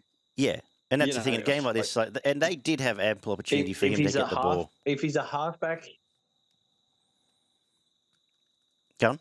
yeah. If he's a halfback, he's not in the top 7 or 8 in the game. 5'8's probably a different story. But in saying that, he's only a good 5'8 when he's got a good half out inside him. Yeah, He's only a good 5'8 because there's only like 4 good 5'8s in the comp. that's right. But Oh, well, when they made it to the no, grand final he's 2 a very years ago, good you'd player. say he was But the- yeah, that whole deal thing's a whole you would different say he conversation. was probably 3rd best 2 years ago behind Luai and Munster. He's probably close to the best defensive half in the comp, realistically. And that's what he's been for a long time. But even that, He's got a good running game, but his even kicking that being game's poor. his kicking game's non-existent. It has been for a long time. He's got a grubber occasionally, and that's about it. And he's got a Yeah. cutout here and there. He's got a good running game, and that's it. Yeah, and that's all he did in the weekend. Like he just existed. He didn't do anything wrong. Didn't drop the ball. I don't think he missed too many tackles. But when they had scrums or anything in the Tigers' red zone, he just either just got tackled 10 metres out. I think we ended up or having shoved the more than ball on. 40 tackles in year 20 before we scored a try. So just on Parramatta, there was 2 blokes that I wanted to mention, and one of them was Jack Williams. He worked hard. He had a go. Fucking did what he could in the middle of the field. And the only other one was Lomax. And people will say, oh, he was out of position. He wasn't. He was just running around the field trying to get the fucking ball because no one would give it to him. Yeah. And he wanted to try and score tries. He was having an absolute crack. I only put himself in a couple of decent positions, but he's like He's still the getting team's used to not there being for an him NRL. to be able to get him to where he needs to be. Like he And needs that's it, somebody like, setting the- shit up on his inside. He's not going to do it himself. Occasionally he might exactly. beat And someone one-on-one, but And the tackle in the corner that, he Any tried other hard. time he Yeah, makes- any other time he makes that tackle, the guy ends up going out. yeah, true. And they're the little things that just, when it's not your day, it's just not your day. And it just, everything can just go against you. And that's He's pretty much what happened. definitely a deserved first grader. Like he deserves his crack and his opportunity, and he does have a go. But without the blokes being able to promote him into decent attacking position, you're not going to see the attacking flair out of him unless he can beat someone No. one-on-one. And like he still turns up and puts himself in position. But yeah, the Lomax for mine was the only bloke who looked like breaking a tackle. Yes. Oh, no, the kid on debut. Simrani. Timarani. Yeah, okay. I thought he went well. Didn't he get close to 200 meters or something? Couple of tackle busts, line break or two. Most of that He was did because too. Lomax put him into 194 position. metres, yeah. 194 metres. He did take quite a few Lomax- dummy half scoots, Lomax but definitely- Lomax did promote him a few 45 times. post-contact metres. Lomax definitely helped him, but I thought he went well as well. Seven tackle breaks. You still got But what outplayed about the by- Tigers on the front? Let's get off Pack and Parramatta, right? Yeah. Nobody wants to talk about Parramatta anymore. finally, except Dan, for like, Parramatta supporters. Is the Spoon a one-horse race now? No. There's others. Cows might have Cowboys, something to say about it. But, man, it's a long I've way still got- back I've still got because three. You got three, okay. who's your third? I still got the Cowboys and Dolphins in the race. Fair enough. Yeah. No, fair call. But, it's a long way I back don't for have this the Parra Dragons. team. The Dragons have shown enough to at least be that they will get more wins than those three sides. Still early doors. Like, It's a really, long this way. conversation's 10 weeks down the track. Tigers, yeah. Tigers. They look I don't know about that. Those three could, depending on their results against each other, could determine who's the wooden spoon winner. Someone else would have to fall in a pretty big hole. The only one I would probably exclude the Dolphins because I think there's going to be games where their attack they'll just kill somebody one day with their attack. I think it's The other two, You could say the probably same about not. you could say the same about the Eels if Moses was there. Yeah, but he's still 10 weeks away. Maybe he hasn't healed at all, has he? He's not. Yeah, well, they're saying that Apparently there's- You watch him, but you watch him be ready 2 weeks before Origin. He'll be good to go. Yeah, absolutely. Don't 2 you weeks worry. before Don't you Origin. worry. Well, let's 2 weeks talk before about the Origin Tigers. and right? Cleary will do his peck or something. All right. What are you going to say about the Tigers, Barn? How good did they look when they were on the front foot? When they were mowing through the middle of the field and they were able to just create fucking space for Galvin, who looked fantastic at times, running the outline on the angle and being able to, bring guys on the inside and create threats on both shoulders, on the inside and outside shoulder, holding that ball up. He's got a really nice touch with the way that he's able to promote the ball inside and outside, and the defense don't know what he's doing with the ball. It's it's that He's probably the comparison that you closest see to- with Freddie that, they're worried about his footwork and the way that he holds the ball. You're not sure if he's going in or out. He doesn't sort of turn his hips and shoulders one way. He just sort of floats it out in front of you and does that magician thing, like look over here, look over there. But he had a fantastic game in this one, I thought. He's the closest to probably Munster in that he's not afraid to kick chip on the fourth or something, or if he thinks there's space there. And as you said, the way he moves is he could be doing one of 4 different things. Correct. He could be putting a kick in. He could be throwing a cutout. He could be just dropping it on the inside for the guy who's taking that line up on his inside shoulder. Stafford Toa, I think, I don't think I even heard anyone mention him in this one, but I thought he was massive for you guys. Yeah, in this game. Benji did in post I game. thought he was fucking amazing. Like the way he was just bulldozing over the top of people. I don't think he missed a tackle in defense. He was just fantastic coming back on that right edge, and Taruva was the beneficiary of it. Yeah. We've got to mention Terrell May. He played 65 minutes straight in 36-degree heat. If he's not second picked in the forward pack for New South Wales this year after Payne Haas, then there's something's not right. Yeah, But they'll be sharing a room, I would imagine. Isn't that come May. screaming? And third pick Angus Crichton, but that's a scary prospect. But he has been incredible both games, and he played those 64 minutes straight. I dare say they'll be 36-degree roommates heat. come Origin time. There is one thing, he's the only thing that I don't like from his transition from the Roosters to the Tigers is that little bit more battering ram. He's now the worker. He's the guy that has to do the 60 to 70 minutes, whereas when he was so much more dynamic at the Roosters, being able to use his footwork and break tackles, whereas now he just, he takes 4 blokes with him. Don't get me wrong. He is absolutely killing what he's doing. I would just love to, don't get me wrong, by the end of the season, he might be putting that footwork still back had 4 on and tackle busts and 3 offloads and stuff like that. But, it's just down on what he was doing. But I suppose when you're going to play twice as minutes of what you were, then there's a point. But he's got to grow into it as well. But they can't tackle him. They can't put him down. How many times did you see him on the ground, on his back? Yeah. Even Yeah. when they get him on the ground, it's not on his back. It's generally on his front or on his knees, and he gets up and gets a quick play of the ball, and they keep going from there. Like, he has been an absolute... He's been the buy of the season easily, and Yes. I don't see it changing by the end of the season. Well, after 2 weeks, I don't think it's even close. No. Look, he had some... Royce Hunt had a great stint when he came on and loves pushing Still off the don't play back enough fence. minutes, man. No, I know, but I think... that fucking it's the impact and all the rest of it. You could drag another 10 or 15 minutes Yeah, out I of think him. so.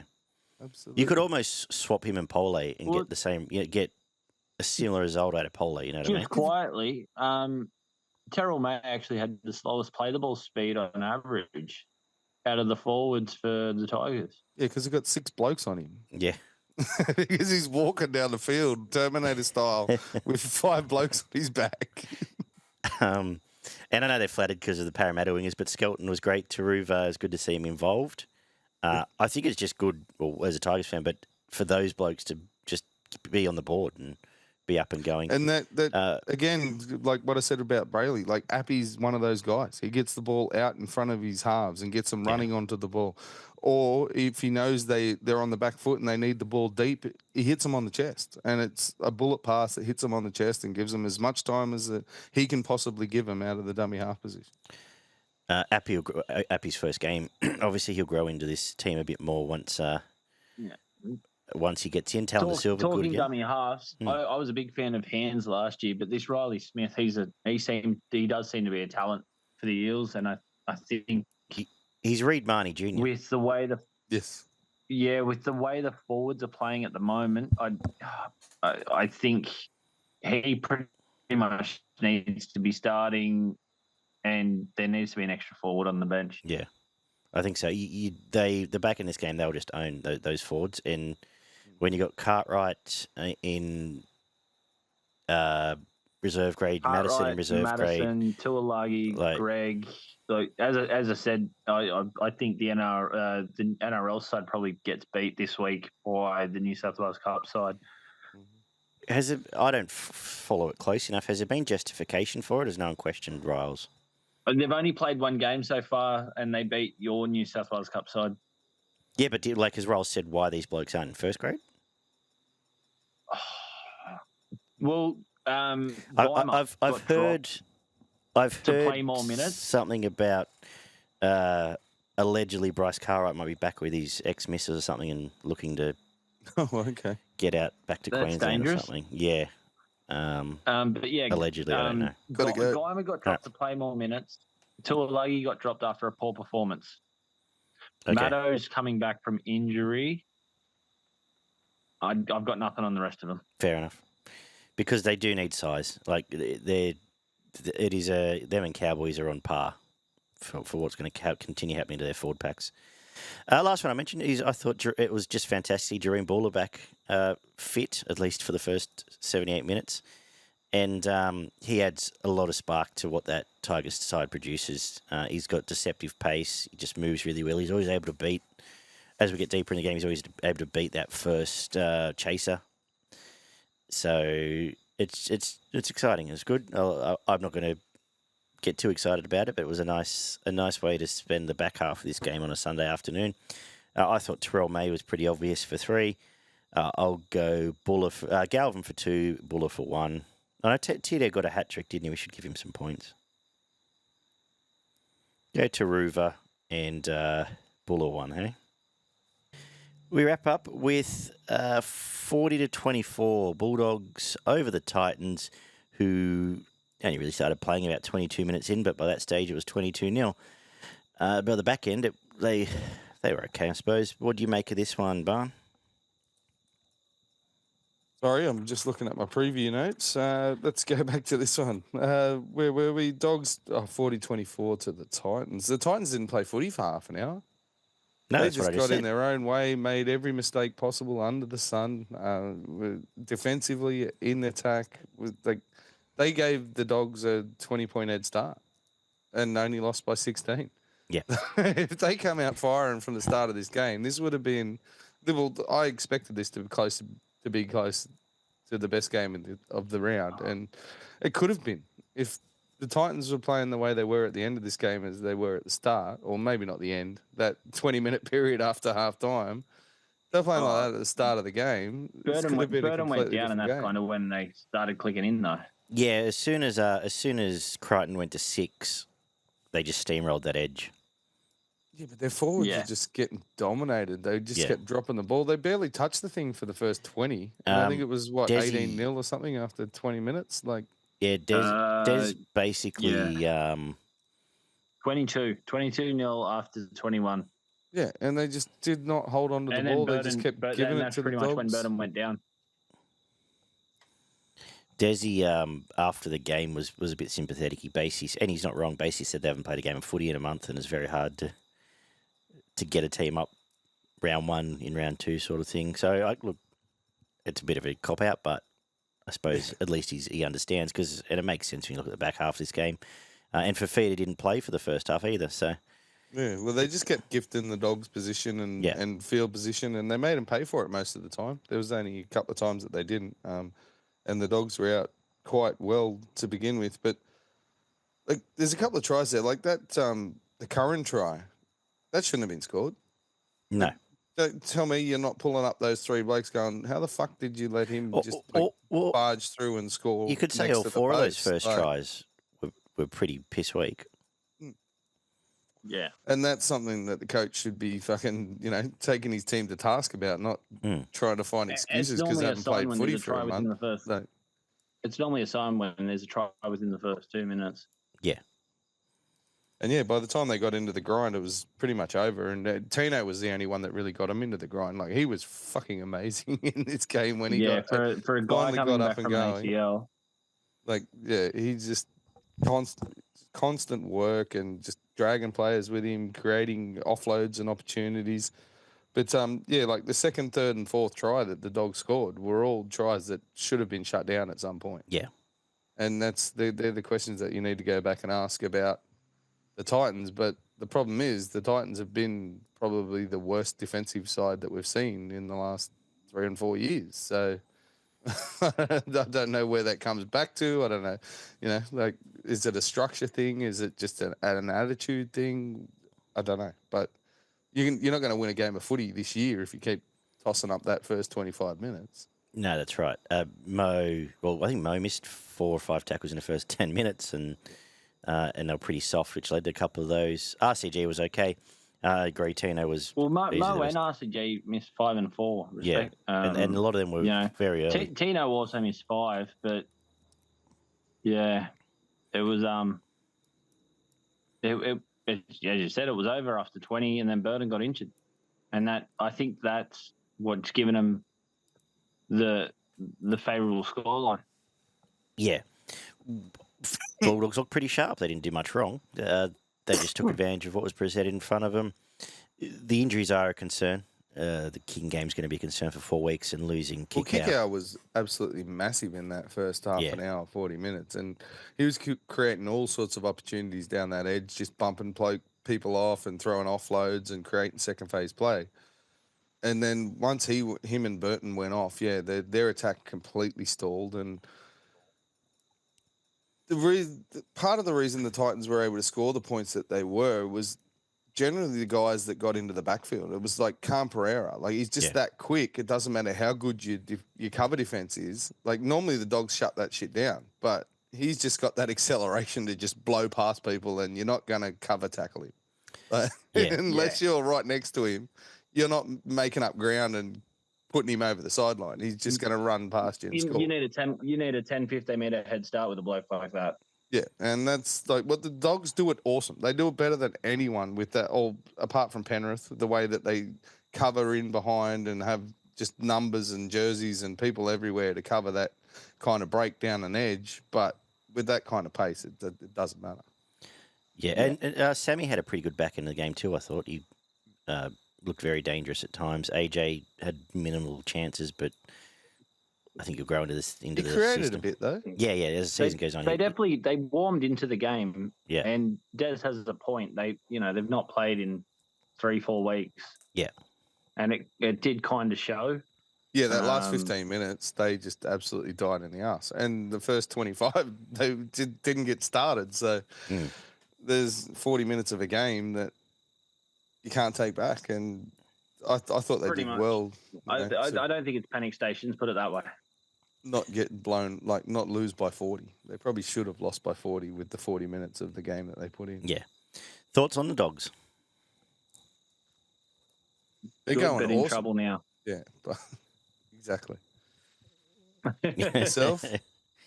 Yeah, they are going awesome, and they are in trouble now. I agree with both of you. But Satilli probably isn't the worst Satilli's fine substitution for if he comes in for yeah. kick He out. obviously didn't have the impact of last week, but he will run similar lines. Not going to create as much as what but- kick out But you can play him a bit different, and if you give him enough space, he's got the footwork to beat those blokes still. The biggest issue is going to be if they get put on the back foot. They no Yeah. longer have a bloke who can bomb it 60 metres down, 60, 70 metres down the field. Yeah, and a hooker that doesn't kick, Yeah. and a fullback that doesn't kick either. Like Well, there's, Reed got Reed's a got a 40-20, kick. didn't he? Or almost got a 40-20. he does kick. He probably will kick Yeah, a lot Reed- more now. He does have a few 40-20s to his name.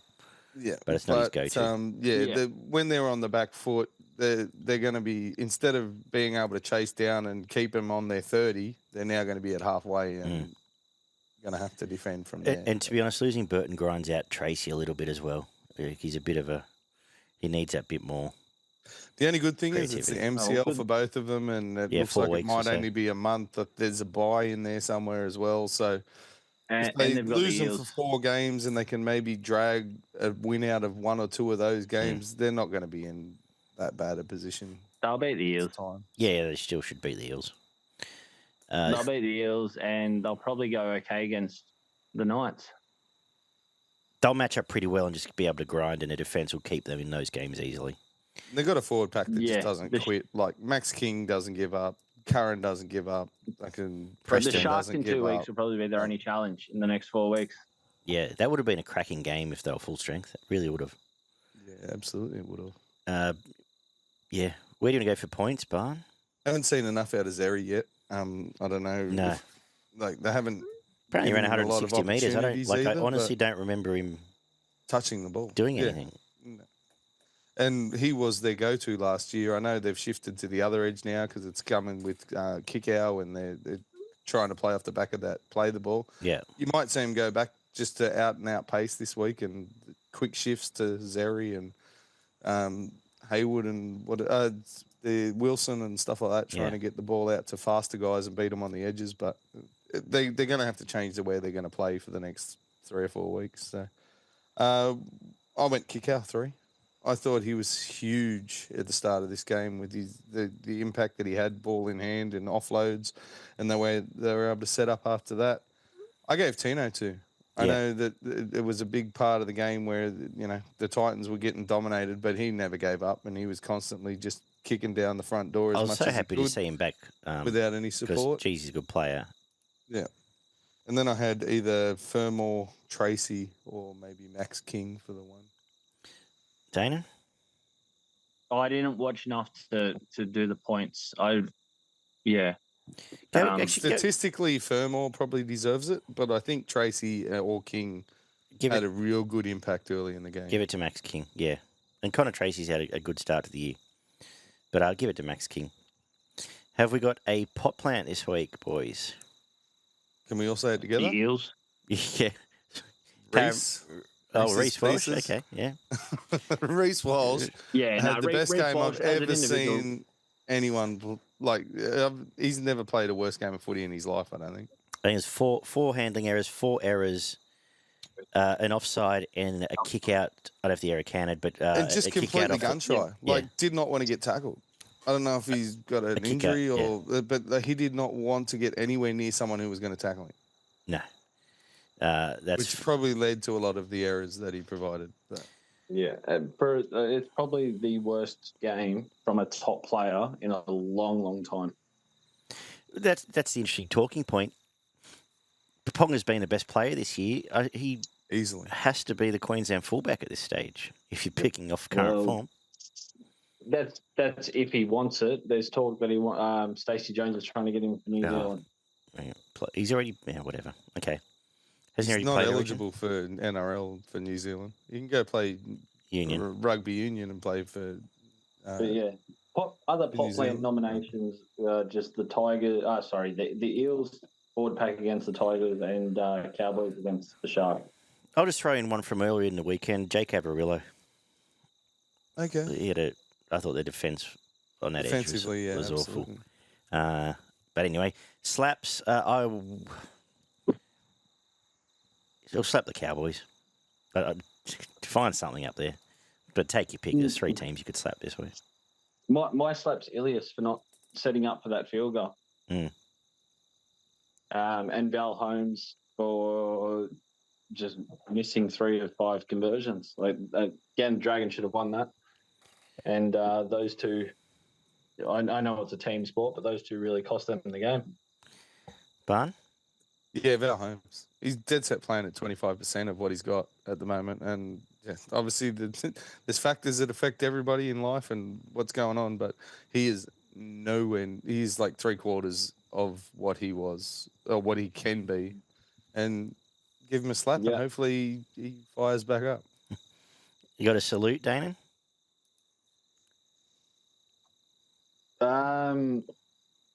At the moment, it's the props. Horsburgh, as I said, most improved in the comp, and then you got May, which you mentioned best buyers so far.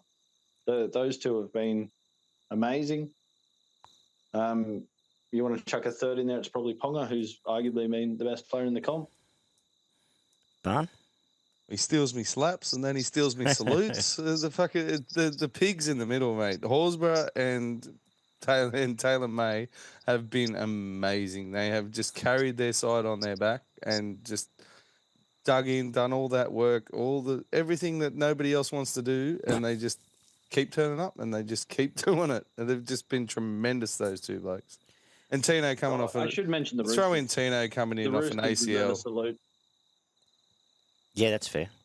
Absolutely great to see Tino back. Agree with the Roosters.